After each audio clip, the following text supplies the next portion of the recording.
Hi hello friends. இப்போது Tamil கும்மியில் part 3 video பார்க்க போகிறோம்.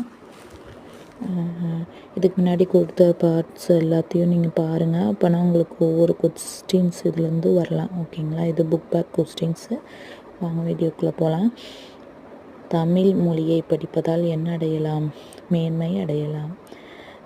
தகவல் தொடர்பு முன்னேற்றத்தால் டேஸ் சிந்துவிட்டது. மேதனினா உலகம். ஓகேங்களா? செந்தமிழ் அப்படின்னா செம்மை ப்ளஸ் தமிழ். ஓகேங்களா? அடுத்தது பொய் அகற்றும் அப்படின்னா பொய் ப்ளஸ் அகற்றும். பாட்டு ப்ளஸ் இருக்குமா பாட்டு இருக்கும். 8 ப்ளஸ் திசை 8 திசை. ஓகேங்களா? அடுத்த கொஸ்டின்ஸுக்கு எல்லாத்துக்கும் நீங்கள் ஒரு தடவை ரீட் பண்ணி பாருங்கள். பிடிச்சிருந்தா ஷேர் பண்ணுங்கள், லைக் பண்ணுங்கள், சப்ஸ்கிரைப் பண்ணுங்கள். தேங்க்யூ.